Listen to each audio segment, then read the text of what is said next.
Well, good afternoon, everybody. I am Dr. Josh, and this is Digital Hammurabi. And we are back for another session of reading Biblical Hebrew. So if you're just joining us for the first time, these lessons, sessions, whatever, are designed for people that have studied some Biblical Hebrew and or are interested in getting into Biblical Hebrew. You can kind of get an idea of what it's like. But if you're like in seminary or you're in grad school and you're studying Hebrew and you've got, maybe your first semester under your belt and you'd like to just kind of sit in and watch somebody translate, it's sort of like a classroom, what you would do in a classroom, like a Hebrew readings section. So ultimately, I've had some people express some interest in coming in and reading with me, which would be kind of neat. But more to come on that. What we would do is kind of do it like a classroom. I'd read a verse, and then the other person would read a verse, and then if we've got more than that, they'd read a verse. We just go around and explain. We would explain things like the grammar and the syntax and parse verbs and all that sort of fun stuff that you get when you study a foreign language. As you notice, I am dressed to the nines today. I couldn't be bothered to get more ready than this. So hopefully it's okay with everybody. And there's one more thing that I need to check, because I realized after the last session that I couldn't see my mouse, but it looks like you guys can see the mouse, or the cursor. So that's important. You gotta be able to see the cursor as I explain this stuff. Okay. So it looks like it's coming up on the screen. If you can't see the cursor as we go forward, please tell me in the side chat. Also, I've got the side chat up here. I'll try to keep my eye on it. If you tag me, Digital Hammurabi, it'll come up in some bright color, and that'll make it more evident to me. But let us press on. We've been reading, we started reading in 1 Kings. So the story about Solomon coming to the throne after a bit of a problem, which we are in the middle of now. And last week, we try to do this every Sunday. Last week, we switched to read a fairy tale in Biblical Hebrew from the Adult Hebrew Primer book, which is a lot of fun. I think what we're going to do is go back and forth. So this week, we're picking back up in 1 Kings chapter 1. We're on verse 5. And as we do, I will read the verse out loud in Hebrew, and then we'll translate it, and then we'll go through it and note things like grammar and syntax. So here we go. Va'adoniya ven Chagit mitnaseh lemor ani emloch. Vaya'as lo rechev ufarashim v'chamishim ish ratzim lefanav. So, and Adonijah, the son of Chagit, this is an interesting form here, but we'll talk about it here in a second, was raising himself up, boasting. Doesn't really matter at this point. We'll explain the form, though, and how it plays into the sentence. So was, raising himself up, saying, I will reign as king. And he made for himself a chariot and horsemen and 50 men running before him. So let's talk about how we got that in English. So and Adonijah, it's his name. Then Chagit. Notice that the word Bain for son, when you connect it to another word, this vowel shortens because the accent has shifted, right? So now it's a CVC, consonant, vowel, consonant, syllable, and because it doesn't have the accent and it's closed, it has to be it has to have a short vowel. So ben goes to ben. And of course here it's ven, right? Yeah, ven, because it's following a vowel sound, ah. So it spirantizes. So the son of Chagit. This is interesting, it's saying who his mother was. Mitnaseh. So this is a hitpael active participle from nasa. So if you remember, hitpael can mean, have different nuances. This is one of the uses that it is, or one of the nuances that it has, is to be reflexive. So, if a verb is active, Johnny hit the ball. So Johnny is the subject, the ball is the object, and Johnny is doing something to the ball. It's active. If I said Johnny was hit by the ball, that would be a passive. So he was hit, so the subject is receiving the action of the verb. But if I say Johnny hit himself, that would be reflexive. The subject is doing the action, but the subject is also receiving the action. So Johnny hit himself. So here, the hitpael probably carries the nuance of like a reflexive. He lifted himself up. He raised himself up. But what's interesting is the fact that it's participial here. So you would expect, generally speaking, in this narrative structure, in these narrative passages, you would expect some type of a finite verb, like in the cow, vav consecutive imperfect. So, and he lifted himself up, like vayitnaseh. But you don't get that. You get mitnaseh, a participial form. And participles, they're used in modern Hebrew today. Not that I have any expertise in modern Hebrew, but, like a present tense. So ani rotzeh, I am running. I mean, I want. Ani rotzeh uga, I want cake. In ancient languages and other languages, and I'm sure in modern Hebrew as well in some contexts, you guys can tell me in the side chat, it doesn't have to be present tense. It can have a durative aspect, like, so you think about, yeah, that's okay. It means that it's continuing on. It's I sat or I sit, as opposed to I am sitting, or I run versus I am running. Am running has this idea of, duration. It's not just a snapshot. It's like like running video camera. You see someone running, it's got some duration to it. Whereas I run is like a picture. It's like a snapshot. It's just a moment in time, like punctiliar. So here, this is a past tense aspect to the participle. So, and Adonijah, the son of Chagit, was raising himself up. So it's past tense. If you think about, this is present. So he was in the past over, some duration of time, lifting himself up is the nuance that it's taking, as opposed to he lifted himself up, kind of punctiliar, like a point in time. Okay, anyway, I just think that's interesting. So when he was lifting himself up, lemor, saying, ani emloch. Now, if you know Hebrew, you realize that this form emloch, I can do that, look at that. This form emloch, this imperfect form, it has in it the first person. It indicates by itself person and number.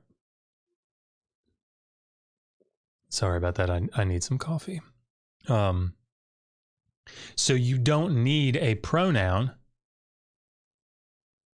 You don't need the pronoun ani to say I will reign. Oftentimes when you get a pronoun alongside or before a verb that already contains person and number in it, it's emphatic.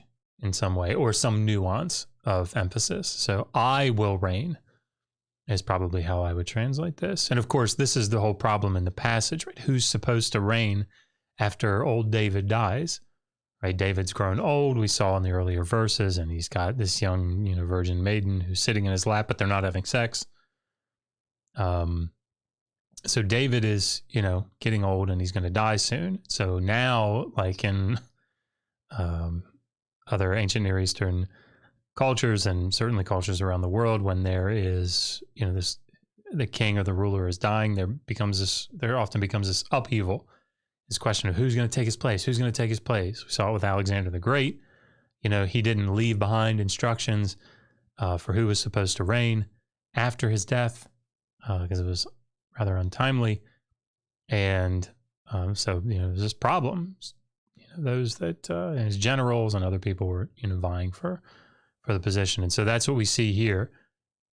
Adonijah is raising himself up. He's, the idea, he's elevating himself. He's saying, all right, I nominate me.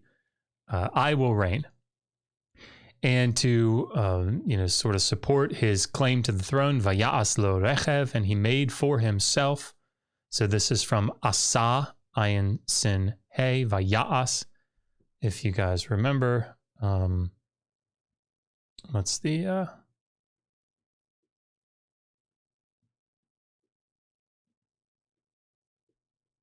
Vayiktol?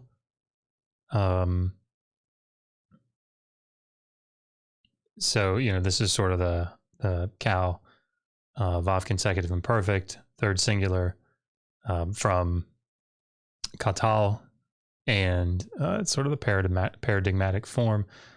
When you have a third week, though, something like Asa,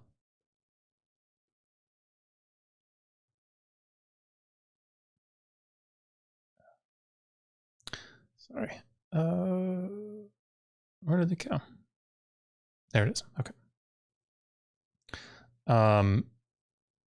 The accent is not, vayiktol. The accent would be here on the, on the paradigmatic form. But here we get vaya'as. The accent is here.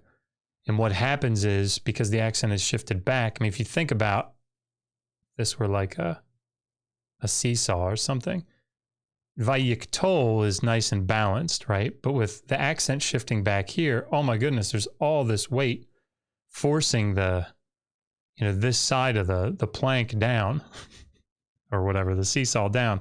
And what happens? This side moves up so quickly that it pops that hay right off. And where'd it go? Because remember, we've seen over and over again that hays are very weak, right? They can't support endings. They have to be strengthened into tabs. So here, when the accent shifts, this seesaw pops that hay right off. And so what you end up with is Vaya'as. Where's the hay? It popped off, right? It just went right out of there. So anyway, it's not technically what happens, but it's what I like to think. So, okay. So here, just want to make sure I have to remember that even though I can see the entirety of the screen, you guys can't. So I have to not, oops. I've done nothing except move around. Okay. So here we are. Vaya'as, and he made for himself, lo, to him, rechev, ufarashim, so, chariots, and horsemen. This is probably like a collective.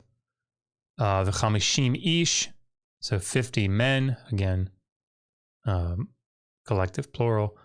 Ratzim, so this is another one of these participles. This is a collective participle, masculine, plural, from roots. So to run, running, lefanav. So lifnei is before, lefanav is before him. So, and he had 50 men running before him. Make sense? Great. We can all go home. Just kidding. Okay. verse 6. V'lo atzavo aviv. So, v'lo atzavo aviv miyamav lemor madua kacha asita v'gam hu tov toar me'od ve'oto yalda achrei Avshalom. So this one's, the person writing this, writing this text is not pro Adonijah, right? He's definitely giving this from the perspective, I think, of Solomon, pro Solomon side. So, excuse me. This vav here usually is and, can also be but, even like now. So, but lo atzavo. So let's talk about this.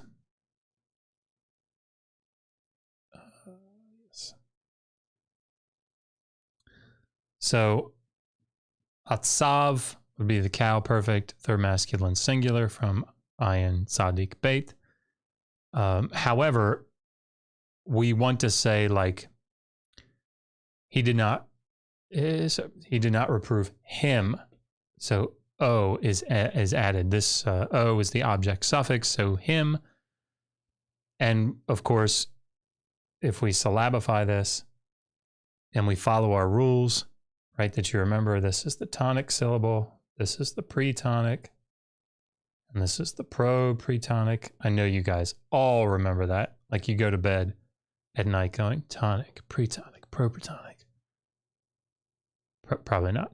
But at any rate, if you remember in your notes, you remember that when the accent shifts, so the accent was here, right? But now it is shifted here to the tonic syllable, the syllable with the tone or the accent.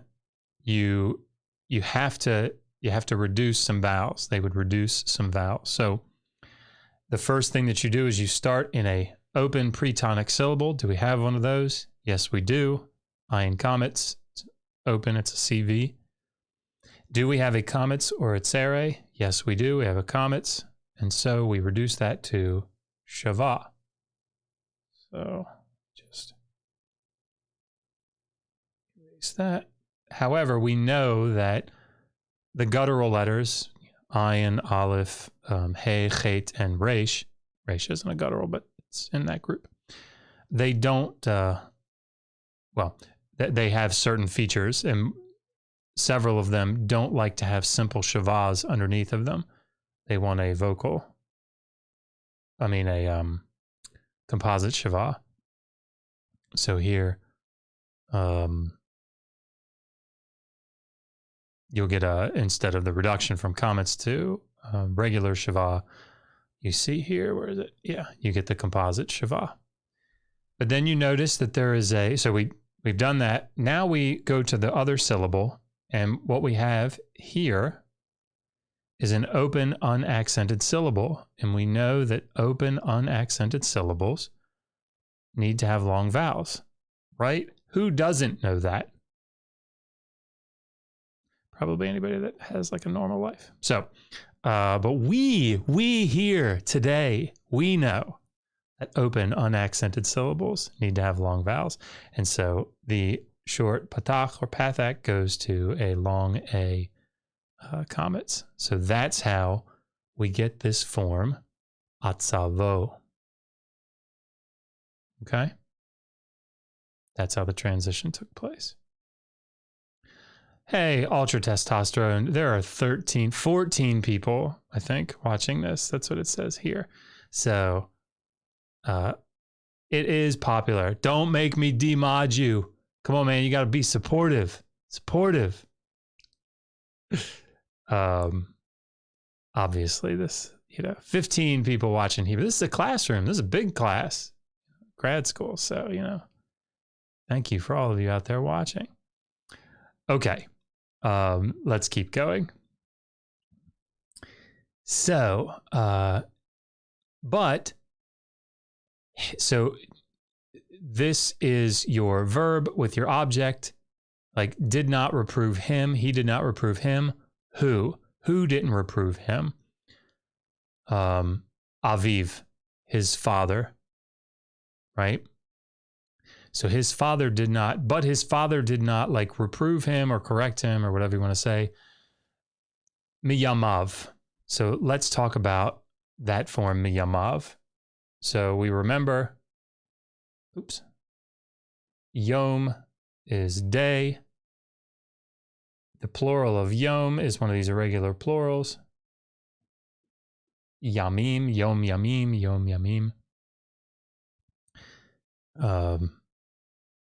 All those other irregular plurals like av, avot, ish anashim, isha nashim, and so on. So yom yamim, you just got to commit it to memory.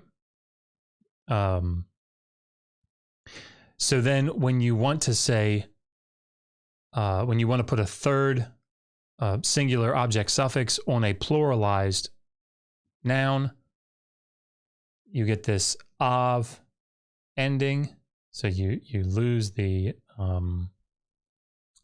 mem sophit, the final mem, and you get this av ending.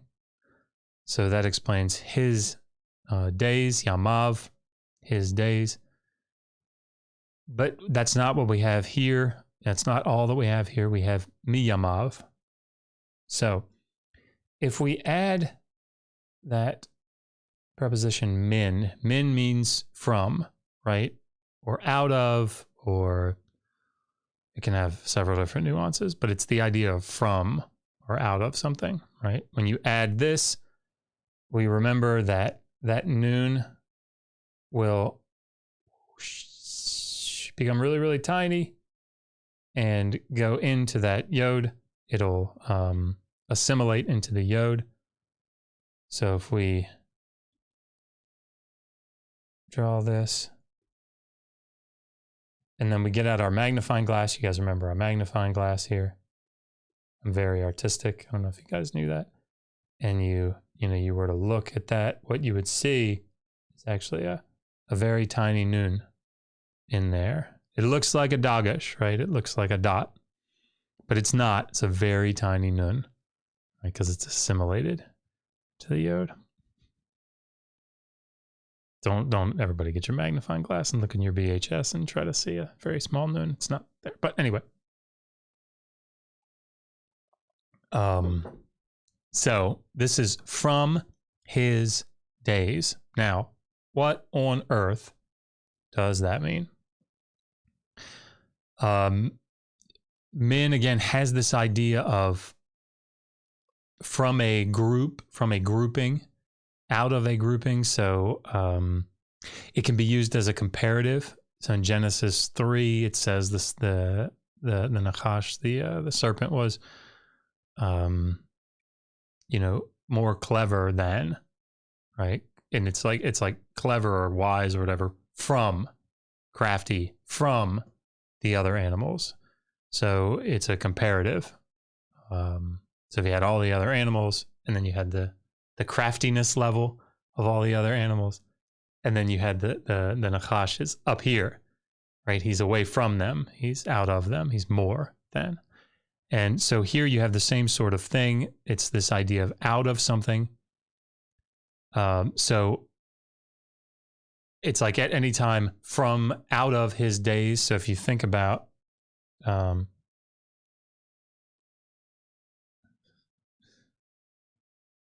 these are all the days of his life.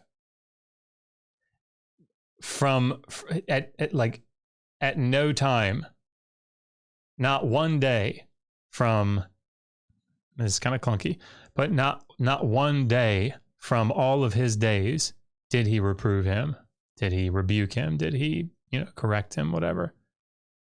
In other words, he never did. Not one day from his days did he correct him.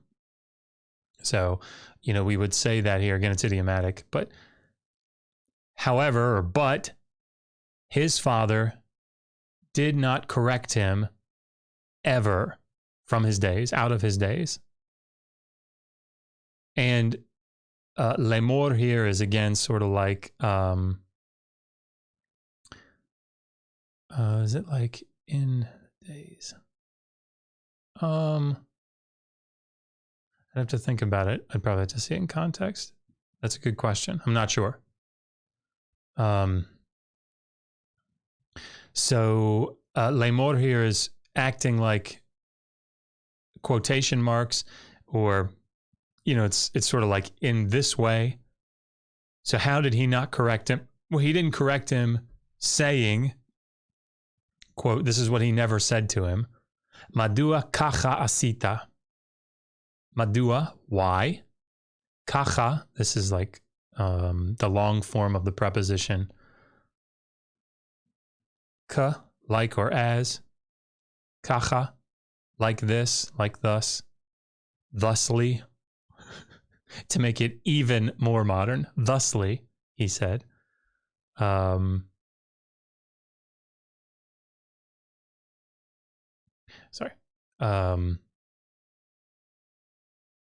Why, like this, have you done? Right? Asita. So this is, again, you can probably see it here. This is from Ayin Sin Hey Asa. So asiti. So if you remember when you make when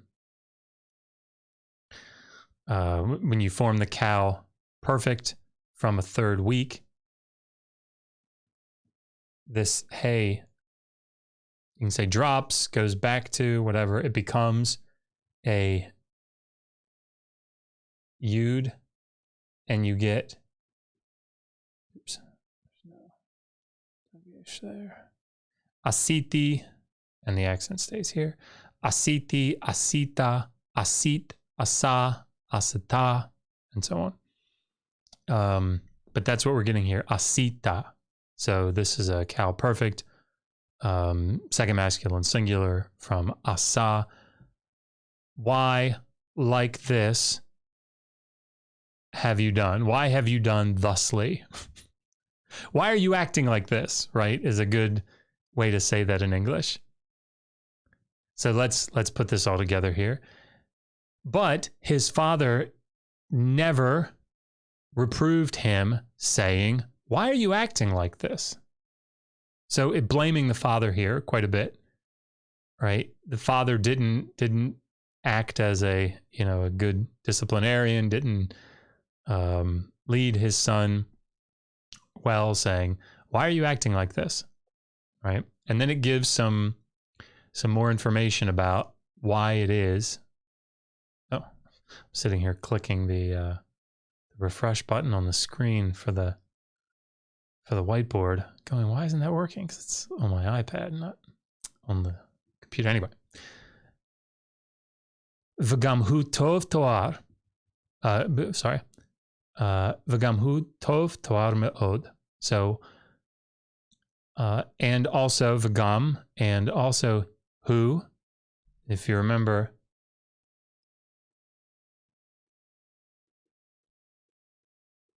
me is who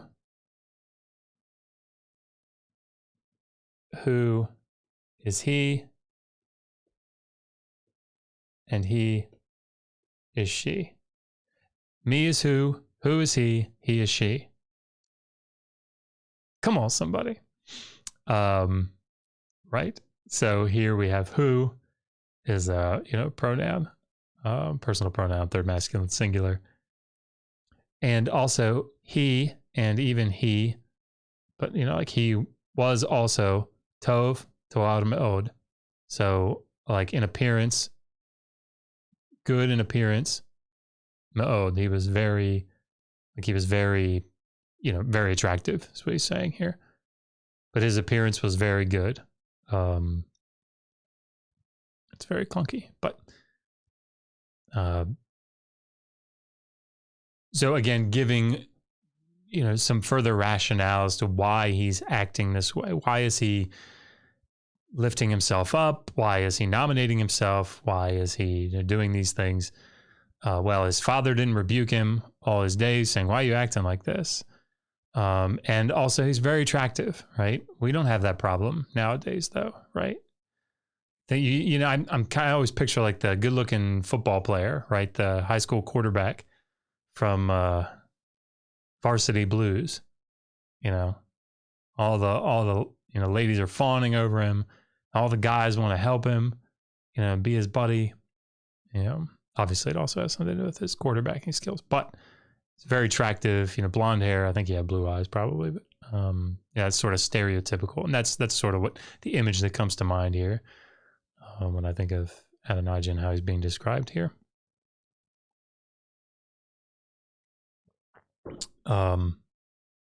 So the last part, Ve'oto yalda achre Avshalom. And him, so this is an object, direct object, marker with the third masculine singular O ending. So, and him, Yalada, cow perfect, third feminine singular from Yalad, she bore. This is sort of a, like who's the subject of that? Who's the she, right? Well, I mean, we know is his mother, but this is sort of an impersonal, perfect form. So, we could say, we could translate this, and he was born after Avshalom. But, literally here, woodenly, I suppose, it's, she bore, and she bore him after Absalom.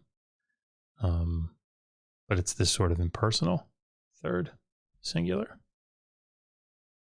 Okay.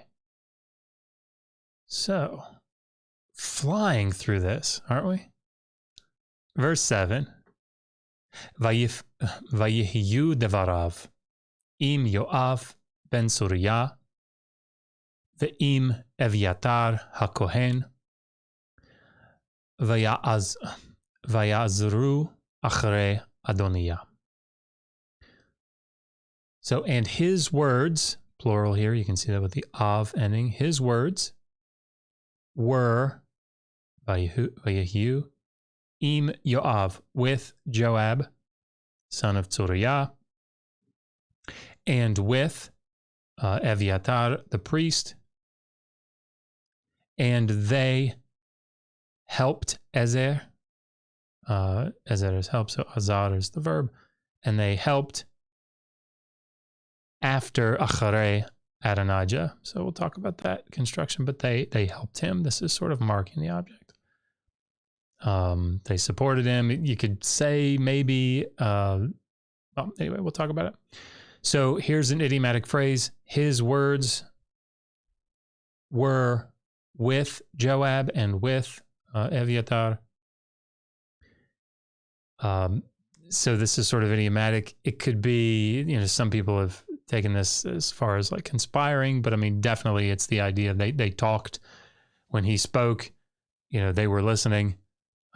He told them about his plans, but that's the idea. His words were with them, and they, being Joab and Evyatar, they helped Adonijah. So the Acharei after, this is just one of the ways that, so this is a Cal, Vav consecutive and perfect, third plural from Azar, Ayin Zayin Resh. And this construction takes this preposition Acharei. There are some verbs that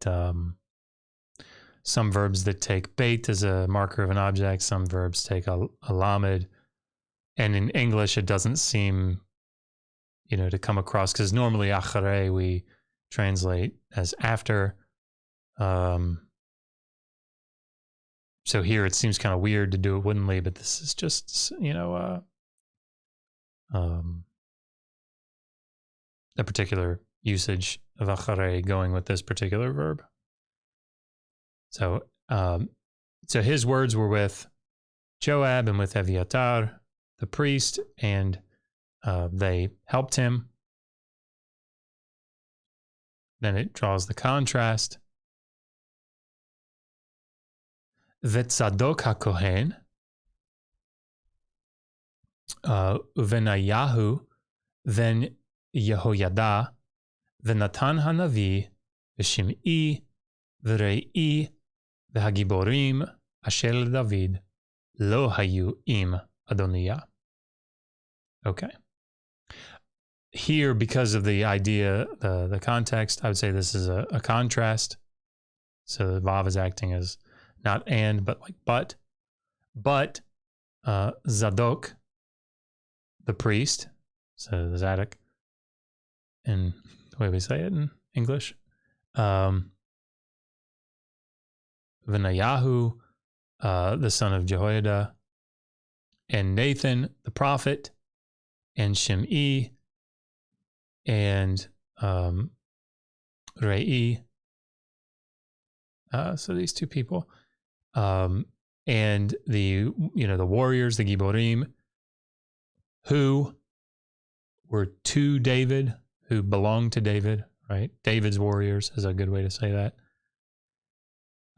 They were not with Adonijah. So, we've got we'll talk about this in a second, but, like you've got who's for David or who's on David's, who's with Adonijah and who's against Adonijah. And you're going to see that, this is a concept that's very strong here in the passage. Who's with him and who's not. Okay, so what can we talk about here?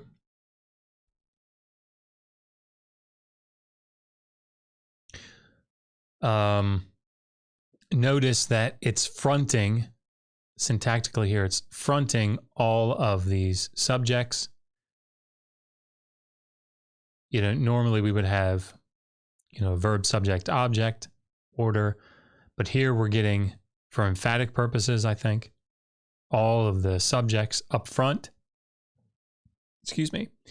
Then the verb lo hayu, they were not, im Adoniah, with Adonijah. So again, emphasizing this contrast, but all these people, they were not with Adonijah. This construction, le David. So if you remember, proper nouns aren't going to take definite articles attached to them. So here, this is, this is just and the, so there's your apathak doubling dot, the warriors who were to David. This construction, le David, shows up all the time in the Psalms. So like Mizmor le David, like a song of David.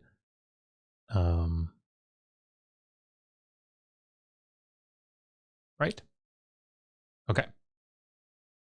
Lo hayu, so this is cow, perfect third, masculine plural, from haya, hey, yod, hey. Notice the hey has dropped off because it's weak.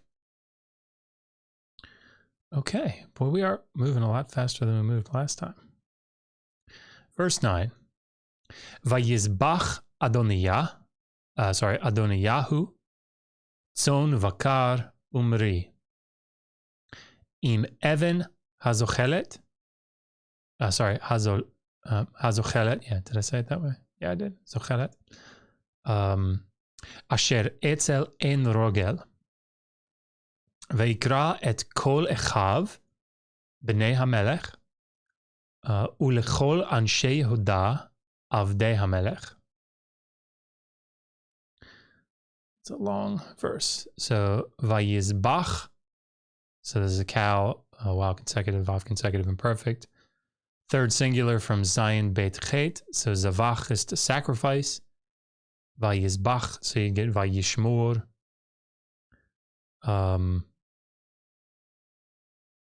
Sorry, I got a question in the side chat here. As a student, it's hard to tell when Vav is contrasting the prior sentence versus the and meaning. I gotcha. Yeah, it definitely can be. And it's all, I'd say so often, it's just probably always contextual. So you just, if you're reading a sentence, I like ice cream and I hate strawberries, we could just be listing things that we like and we hate. So if you were to say, I like strawberry, or I like ice cream, and I like doors, and I like walls, and I hate coffee cups, and I hate books, and I hate iPads. Just looking around. There's no ice cream in here. Neither are there strawberries, but I ran out of things to say. So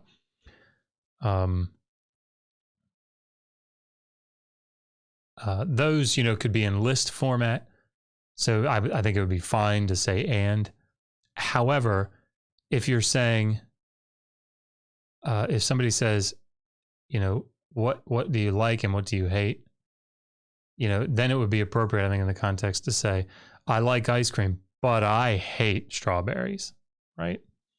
And so here, when you're reading through a text, you have to sort of get the context and say, from an interpretive standpoint, should this be and? Should this be but? What should we be saying here? It's a good question, or a good observation. So, and Adonijah, here's your subject, Adonijah, and I think, let me just scroll back up for a second. Yeah, so notice here, Adonijah, and I even pronounced it that way the first time. But down here, Adoniyahu. So the Yahoo ending is added. So it's, just spelled differently. So Yah and Yahoo are just, forms of Yah, Yahweh ending appended to the end of a proper noun. So Adonijah sacrificed sheep and cattle, son vakar.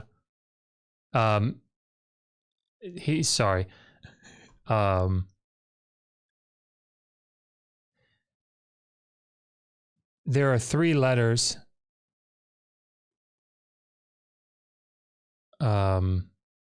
Beit, Mem, and Pei that all take sorry,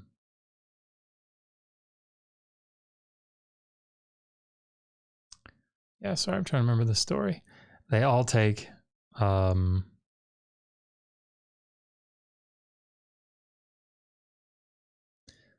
I'm trying to find. Okay, yeah, well, there's one, but it's sorry, I'm looking through trying to find another example here. Yeah, there you go. Okay, I got one. Okay, so BMP, right? Have you ever been driving along in a car and you go into a parking lot and you don't see that there's a speed bump? And when you go over that speed bump too quickly, you go, ooh. Because, a lot of times if you go over a bump too quickly, it could damage the bottom of your car, right? So, if you go over a bump too quickly, ooh, man. So, likewise, you notice that here,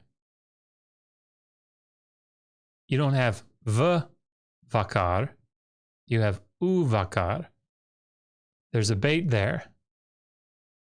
So before bait, mem, or pay, bump, before a bump, you'll get ooh. Because you think about it, if you go too fast over a bump, you're going to go, ooh, man, went too fast over that bump.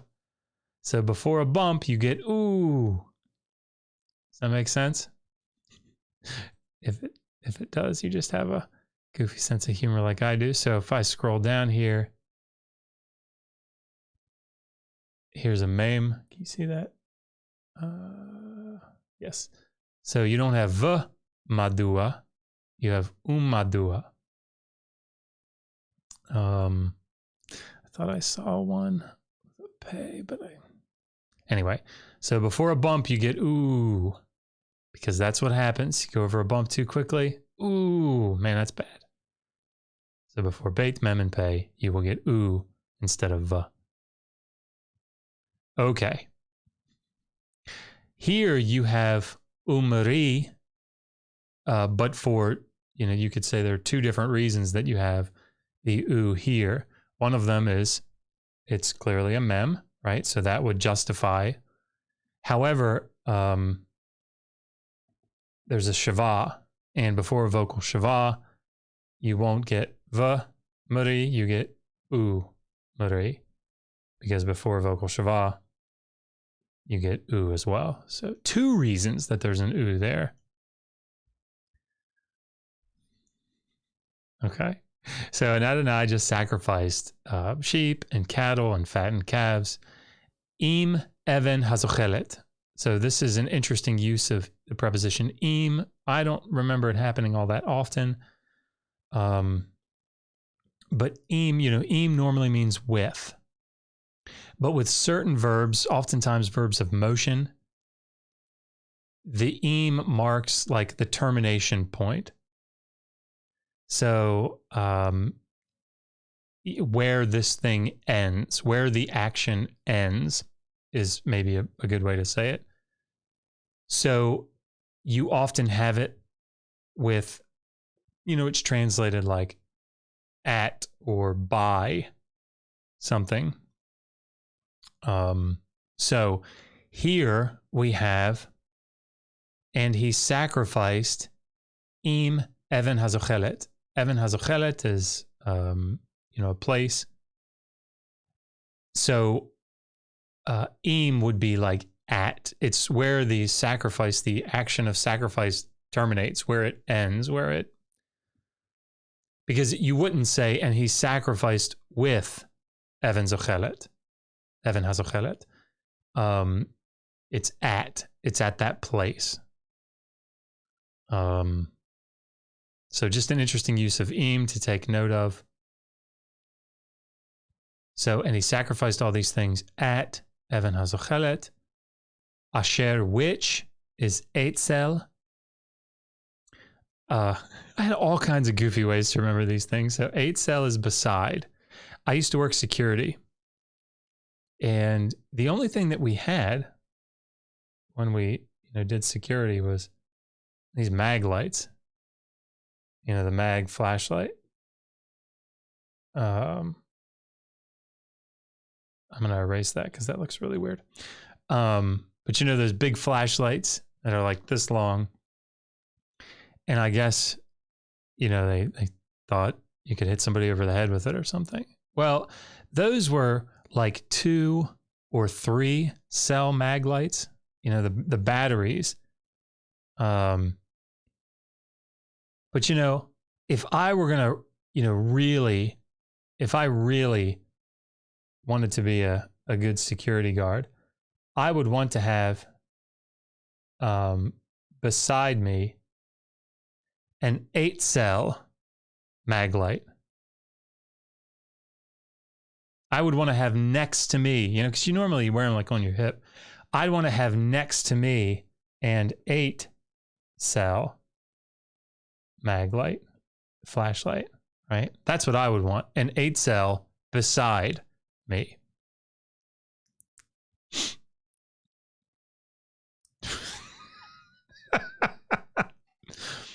You don't want a 3-cell or a 4-cell. You want an 8-cell mag light because it's gonna have to be bigger, and that you can really clobber somebody with an 8-cell if the 8-cell is beside you, next to you. Okay, so which is beside, which is next to ein rogel, so like the spring of the fuller. Notice that ayin, well or spring, this ayah pattern here, when the accent shifts, because you have this, other word. It's rogel. Because you have this other word next to it, this ayin, this ayah vowel pattern contracts to A. So ayah goes to A. So yeah, ein rogel, because these are sort of they're not being necessarily pronounced together, but there's a contraction. This isn't a construct form, right? So anyway. So they're being considered construct. Well, you probably know that. Anyway, construct forms, with that genitive construction when they say, Miss Jessa just asked, have you ever read Hebrew with the Kent Hovind voice? I tell you what, I will read the next verse. I will try to read it with the Kent Hovind voice. So, okay, so, and he called to, so to summon is probably a good thing. So think about, he's sacrificing here, and he says, I'm summoning all these people to come to me. So who does he summon? Et is the direct object marker. All his brothers. By the way, I just want to take a second and talk about this word, et or et.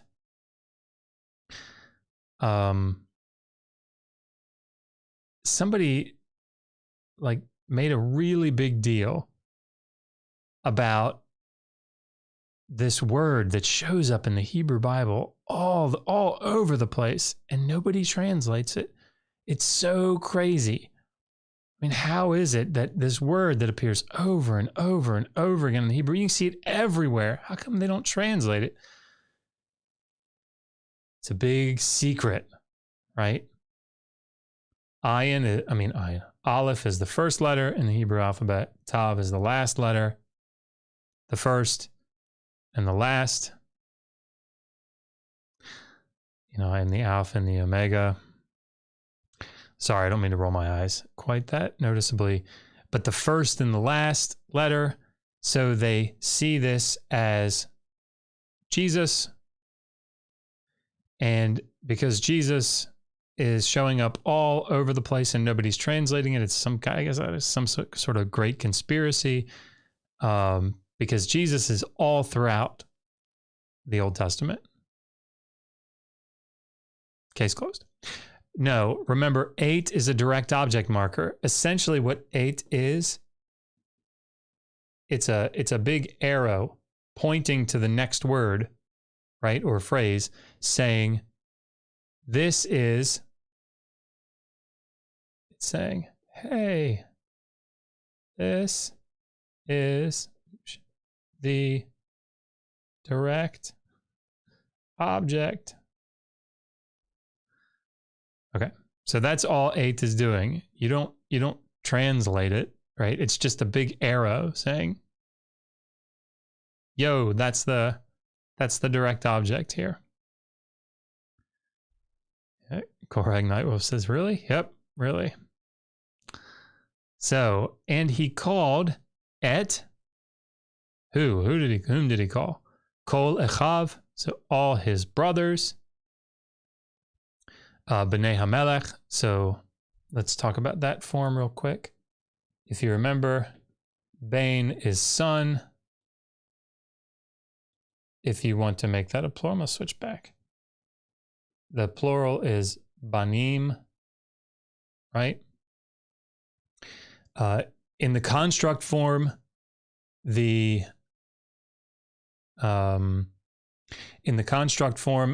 im goes to a. So actually a really good way to think about that, if you remember, the ending im is your masculine plural, right? But in the construct form, when you want to, connect it to the next word, in English we would use the word of. So we want to say this is plural for sons, so sons, bain banim. If we wanted to say sons of somebody, you need to get this big, heavy mem out of the way, right? I mean, look how big it is. It's going to stand in the way. You can't have that big mem standing there getting in the way. It won't connect to the next word, right? So what they did, instead of just dropping that mem out of the way, what they did is they took a miniaturize it in the same way that, like a miniaturizing ray gun. right? And they shot that ray gun at this meme, and they made it really, really small, right? Just like they do with the nun that gets assimilated or the llama that gets assimilated. They made it really, really small. So it made it real small down to a dot. And then what they did is they brought it over here because they didn't want it to leave the word completely, right? They just wanted it to get smaller and get out of the way so that the first word could directly connect to, could connect to the next word. So im goes to a, which means if you get out your trusty magnifying glass, you didn't think this was going to get a lot of play, did you? This is actually a final mem, miniaturized down there. Did you know that? So im goes to a, the mem gets really small and makes that hieric down here into a tsere. Okay. So you guys are all really fascinated, I am sure. So banim, you lose the mem, get a tsere here, and then of course, if you were to syllabify this, sorry, I'm just trying to make sure I'm not going too far afield. Okay, good. This comets is long. Now it's in an open syllable. It reduces to shava, and you get b'nai. B'nai, so if you ever hear b'nai Elohim or b'nai Yisrael, that's the sons of, the children of, whatever, Israel. Can you guys still see? Ooh, I have to, sorry. Okay. So b'nai HaMelech. So that's what's happened here. This is in a construct, and with HaMelech, with the king. So it's the sons of the king. Okay. Right. So, and he called all his brothers, sons of the king, and this lamed is marking, it's interesting here, and I think actually the grammars talk about this. So here, remember how I said that,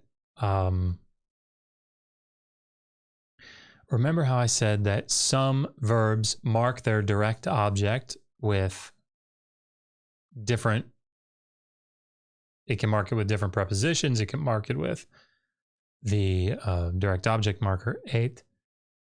So sometimes you'll get a bait appended to a noun, and that's marking the direct object. Sometimes you get a lamed. Well, here, notice this. Kara gets 8 here, marking the object. Can you guys see? Yeah, you guys can see that, right? Yeah, okay. But you also get, actually, I didn't check this. Can you guys see that? Because I can see it. Yes, okay, sorry, I see it on the other screen. You can't see it, good. So 8 is marking the direct object here, but look, you don't get 8 here, you get a lamed here. And so here in the same verse, you're getting 2 different ways that the object is marking. And look, we have a textual note here, and I would bet dollars to pesos that if we come down, so what is this? This is 9B.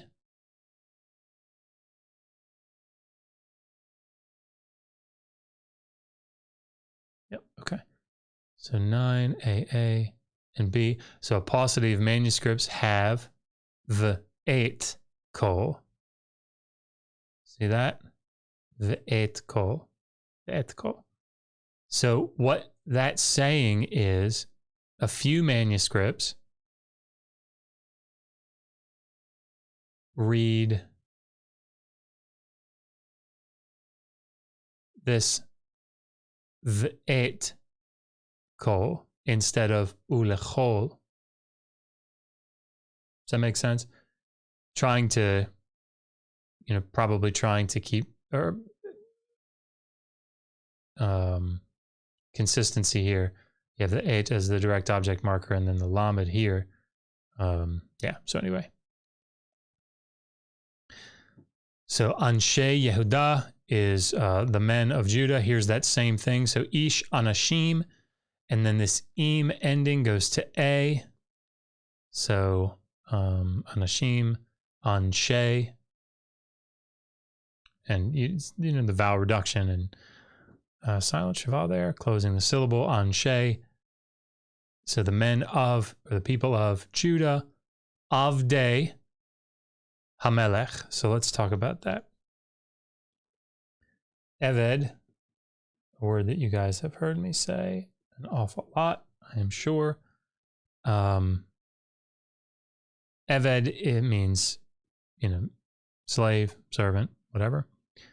Eved is a segelet. So you see the two segols, so we call that a segelet. We know that when you pluralize a segelet, the accent shifts. And what you want is Shava comets as the pattern. Of course, here, because it's a guttural, it likes to have a composite Shava, so Avadim. Okay, so we know that, right? We remember that. However, one of the things about segelets is that they were originally single syllable words. You can see this in other Semitic languages, which is the reason they get this segelet vowel pattern with penultimate stress on the next to last syllable. So originally, Eved was actually Avd.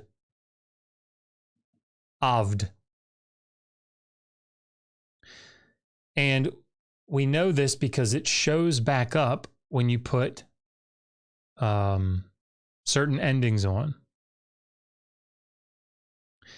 So, Malki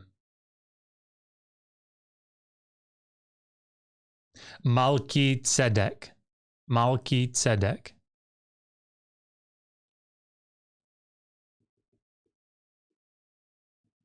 Melech is king.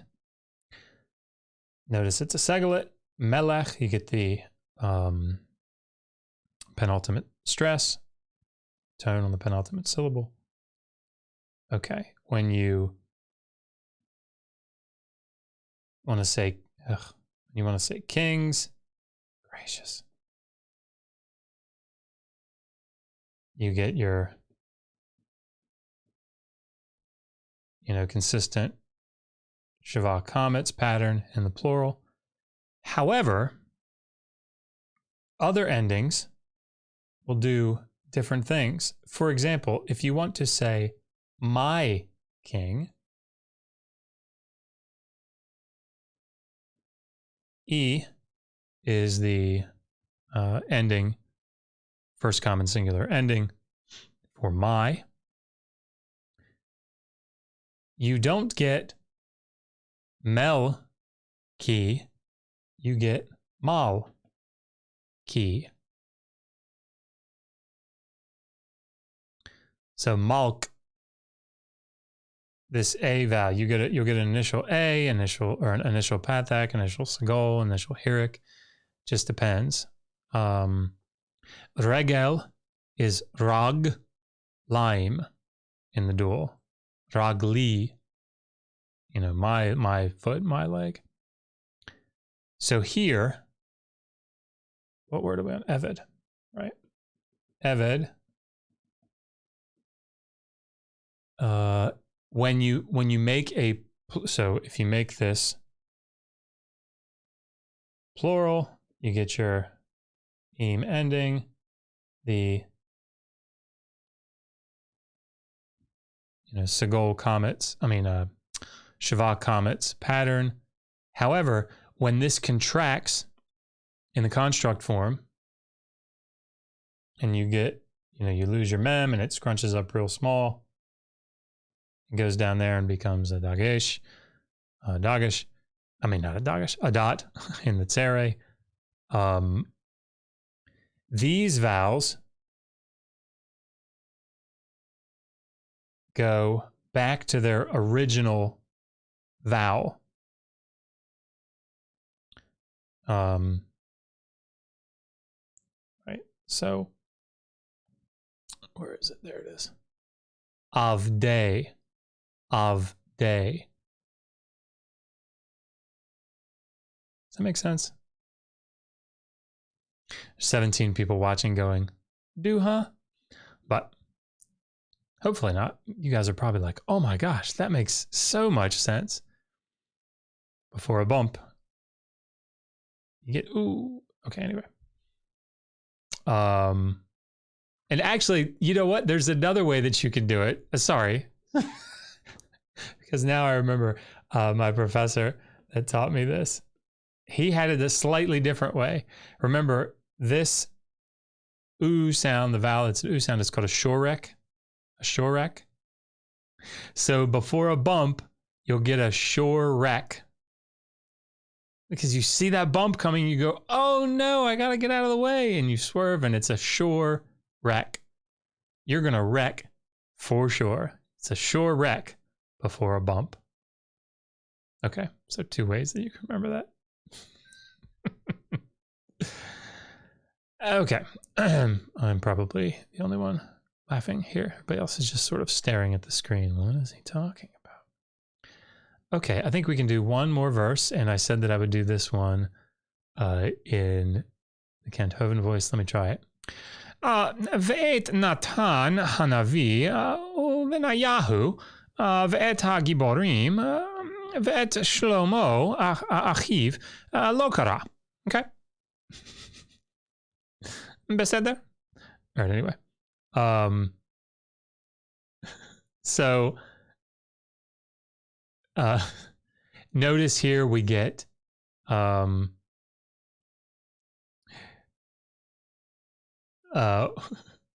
sorry, catching things in the side chat. Notice we get the fronting again, not of the verb, but of the object. So you can front different things. You can front subjects, you can front objects, and it just emphasizes them, right? So ve'et Natan Hanavi, right?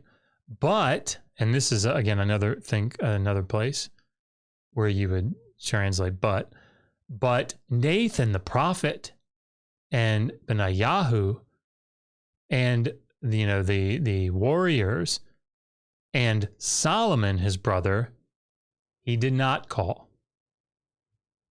Right? So we're getting the contrast here. He goes to sacrifice, and he calls all these people to the sacrifice, to the ceremony, to the ritual. But, these important people that you would expect him to call, right? Beseder. Sorry. Because that's what Kenthoven says all the time. Okay. Anyway, so, but Nathan, the prophet, and Benayahu and the warriors and Solomon, his brother, he did not call. So he didn't call these people, which makes sense, right? Tell you what, we can probably do one more just to sort of give a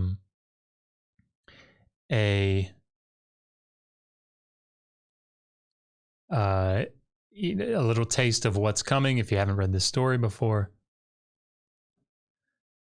Vayomer Natan el bat Sheva em Shlomo lemor halo shamat ki malach ki malach Adoniyahu then Chagit Va'adonenu David lo yada.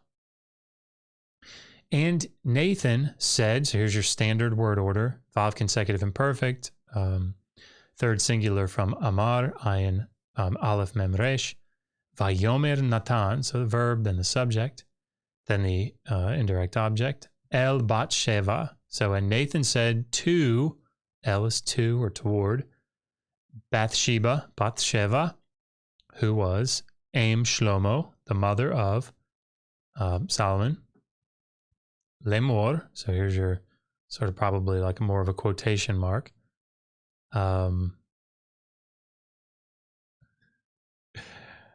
Saying, now here is the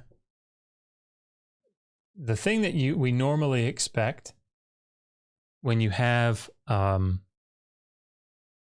hey, before a noun or before a word, you expect it to be this definite article, right? Hey, pathag doubling dot, hey, patach tagesh.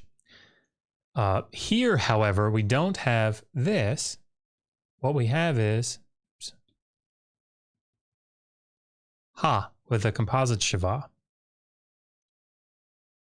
This is the interrogative hey. So it's setting up a question, right? They don't have question marks. So here it's setting up a question. This is how they do it. So we now, we see this hey with a composite shava and we say, okay, this must be a question. So that's how we'll read it.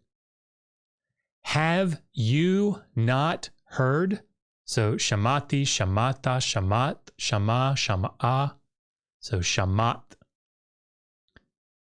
Shamaat. Sorry. Shamati, shamata, shamat. And shamaat. The accent's back here. Anyway, so shamaat. Sorry, I've got to go back and look at that paradigm of the third ayin. No, I'm saying it right. What am I talking about? Shamaat. Why didn't it sound right to me? I love a mess. Okay.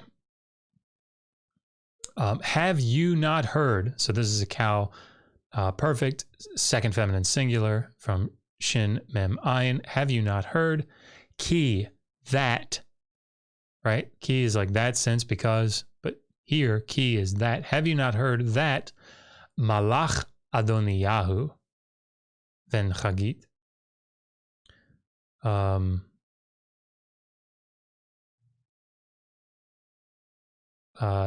That's a good question. Sorry. Malachi Walker asks, why is Nathan spelled with two comets instead of a comets and a patach? Good question. Yeah, I think it's just because that's how they spell the proper noun.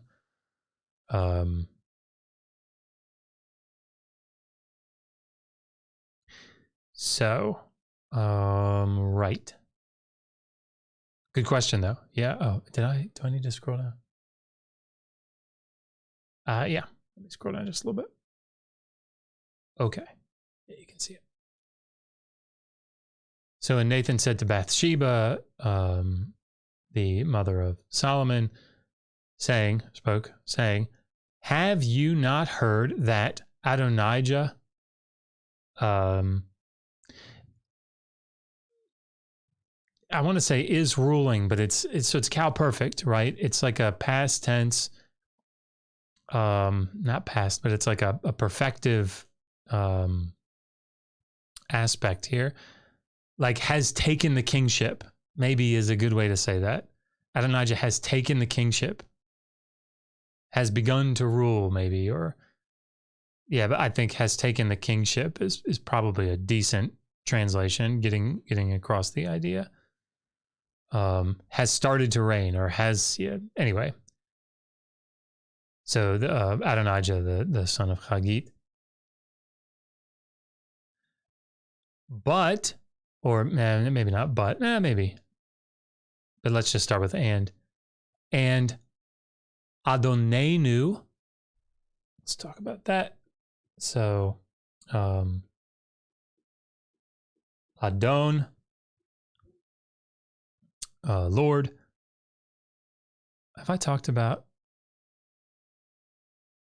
Yeah, let me just, so Adon means Lord, right? If I wanted to say our, if I wanted to say my Lord singular, I would say, this would probably go to a composition of Adoni. If I wanted to say my lords, this E would go to I, and you get Adonai, Adonai, okay? Now, if you remember, so just keep that in mind. In fact, I'm going to write it down here so you guys can still see that. Okay, Adonai. You remember that the four letters of the Tetragrammaton, Yud He Vav He,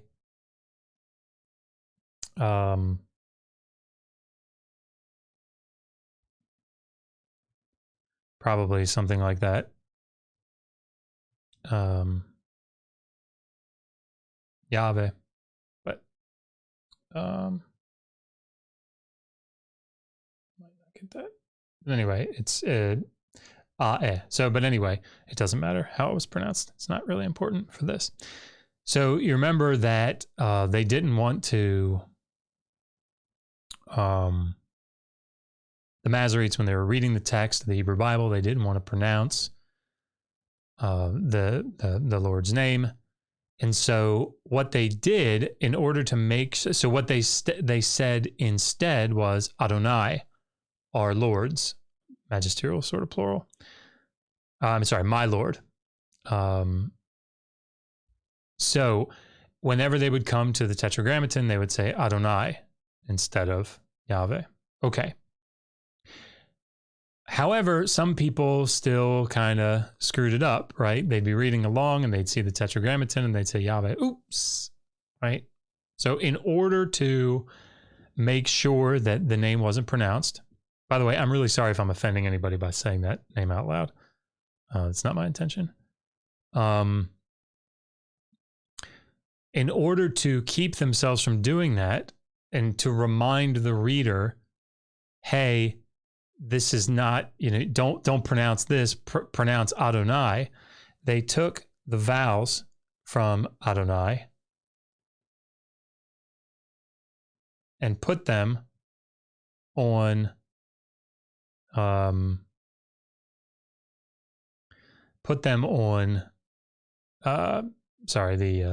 consonants for, they put the vowels of Adonai on the consonants for Yahweh.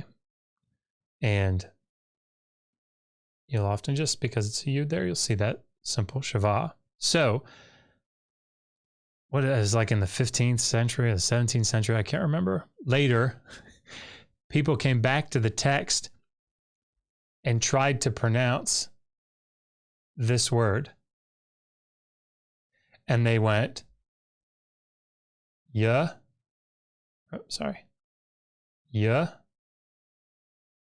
Ho, Va, Yehovah. And the Yod, of course, went to a J, Jehovah.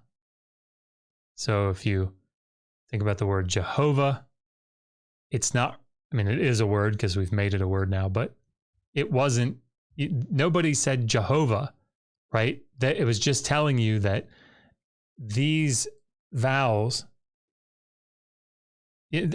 somebody that knew Hebrew well would come along and see these consonants or these vowels on these consonants and go, whoa, that's not a word. What is this? Oh, right, I'm supposed to say Adonai. But then later other people read them together and pronounced it Jehovah. So Jehovah is not, wasn't really originally a word. You were supposed to say Adonai. Anyway, just think that's interesting. So now you know, and knowing is half the battle. G.I. Joe. Okay. So what was I saying? I was talking about something completely different. So now we're very familiar with the word Adon. Oops. If I wanted to say, what is the form here? Where is it? Oh, there it is. Scroll down. Okay, so if I wanted to say plural lords, I'd say, so we get reduced, adonim.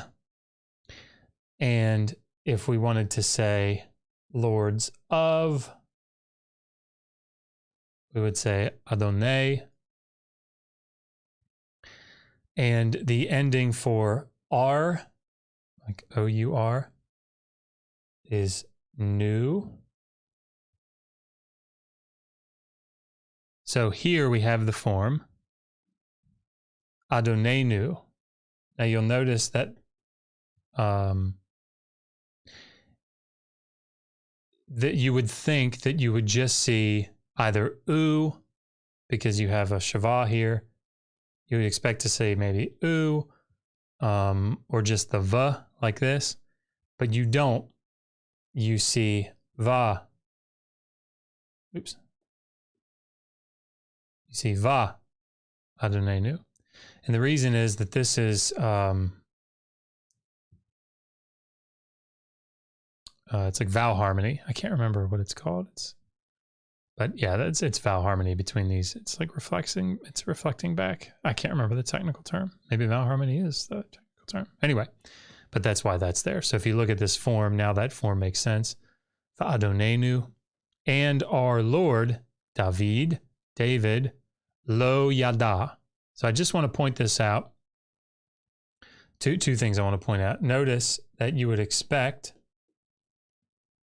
yada with a pathak there, but you don't. You have a comets, and the reason is it's at the end of the line, and they've put, what is it, a siluk? That's the name of that. The name of that cantillation mark. But so that's why that's a comets. It's ending the line, ending the sentence, or ending the verse, and so it's they're often you'll see that a short A will get lengthened. However, the other thing that I want to point out is more of a lexicographic thing. Notice that yada, if we scroll back up, yada, where are you? Yeah. Here, yada means to have sex with, right? To know her.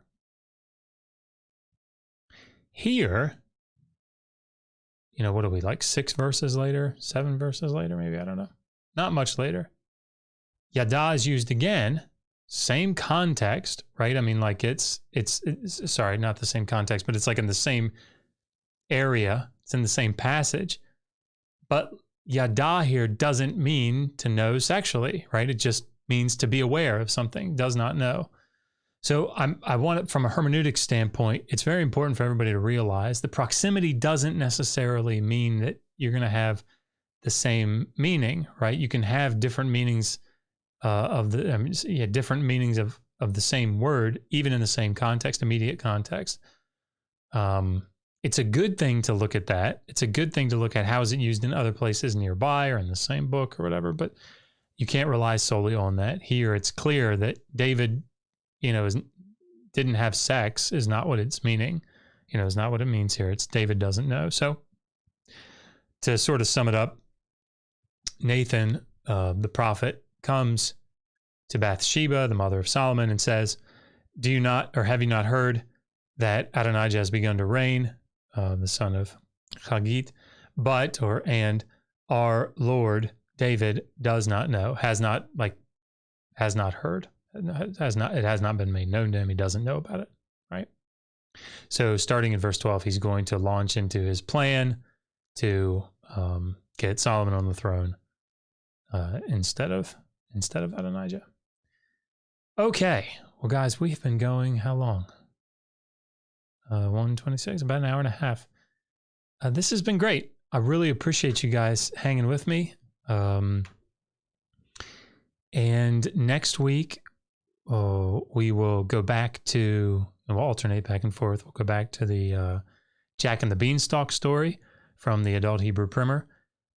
If you guys, if there's someone out there that would like to come on and do translation, with me, sort of like if you want to get some practice or whatever, let me know. And, I'll think about a way that maybe we can do that. Might not be in the immediate, it might not happen immediately, but I'll figure out a way maybe to do this. But anyway, guys, thank you so much. If you haven't clicked the like button, please do so. Or I'm sure all of you have subscribed that are here, but if you haven't, please do so. And click the bell. And comment below. Commenting below really, really helps, actually. So let me know what you think, what you like, what you don't like. And we'll see you next time. So thanks again, everybody. Until next time, resist poor scholarship. Always ask, how do you know that?